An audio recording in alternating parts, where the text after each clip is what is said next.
Hey guys, welcome back to the channel. This is how to fix iRobot 985 error 8.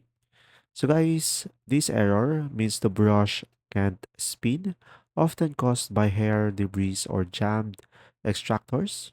So first one is press and hold clean to power off the robot, and then flip it over and remove the brush guard and take out both rubber extractors and remove any hair, string, or dirt wrap around the rollers and end caps. And now you could use a dry cloth or brush to clean the interior compartment and the brush bearings. And now just make sure the yellow, green square and hex ends of the rollers are placed in the correct side of the housing, and from there you should be able to fix the issue. There you go. I hope this video helped you understand more.